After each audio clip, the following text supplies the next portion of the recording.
ஓம் சைராம், ஜெய் சைராம். என் அன்பின் சாய் குடும்ப உறவுகளே, உனக்கென்று படைக்கப்பட்ட ஒன்று உன்னை வந்து சேரும் நாள் வெகு தொலைவில் இல்லை. நீ தவமாய் வேண்டி நின்ற உன் வேண்டுதல் நிறைவேறப் போகிறது. நீ சிந்திய கண்ணீர் இனி ஆனந்த கண்ணீராக மாறும். உன் பொறுமையும் நம்பிக்கையும் வீண் போகவில்லை என் குழந்தையே. நம்பிக்கையானது உன்னிடம் இருந்தால் உனது இந்த பரந்துபட்ட உலகில் சாத்தியமில்லாதது கூட சாத்தியமாகிவிடும். இதைத்தான் நம் சாய்பாபாவும் சொல்கிறார். கலியுகத்தில் கண்கண்ட தெய்வமாக போற்றப்படுபவர் நம் ஷீரடி சாய்பாபா. தன்னுடைய சாநியத்தை ஷீரடி என்னும் கிராமத்திலிருந்து கொண்டு வந்து உலகம் முழுவதும் படரவிட்டு வியாபிக்க செய்தவர் பாபா என்று பக்தர்களே போற்றுகிறார்கள்.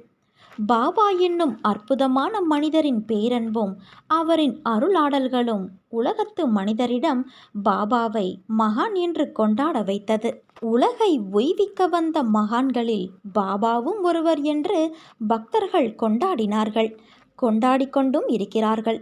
ஷீரடி என்னும் புனித நகரத்திற்கு சென்று அங்கே பாபாவின் திருவடிப்பட்ட பூமியை, ஆசிரமத்தை, ஆலயத்தை வணங்கி வருகிறார்கள்.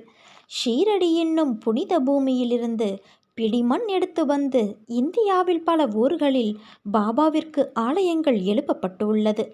அங்கெல்லாம் அந்த கோவில்களிலெல்லாம் பாபாவின் சாநியத்தை உணர்ந்து வேண்டிக் கொள்கிறார்கள் பக்தர்கள்.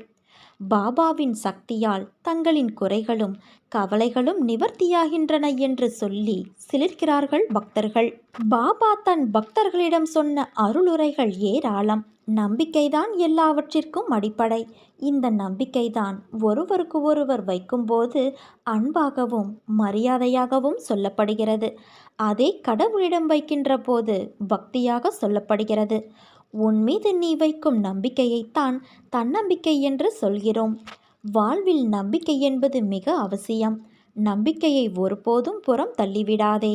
உன் மனதிலிருந்து நம்பிக்கையை அகற்றிவிடாதே. இந்த நம்பிக்கைதான் உன்னை உயர்த்தும். வாழ்வில் உனக்கு தேவையானதையெல்லாம் வழங்கும். நம்பிக்கையை ஒருபோதும் விட்டுவிடாதே குழந்தையே. நம்பிக்கை வலுவாக இருந்துவிட்டால் இங்கே சாத்தியமில்லாதது கூட உனக்கு சாத்தியமாகும். உனது நம்பிக்கை அனைத்தும் உனக்கு பலனாக கிடைக்கும் என்பது உறுதி. நம்பிக்கையை வலுவாக்கிக் கொண்டே இரு. நல்லனவெல்லாம் நான் நடத்தி தருவேன் என பகவான் சாய்பாபா அருளியுள்ளார்.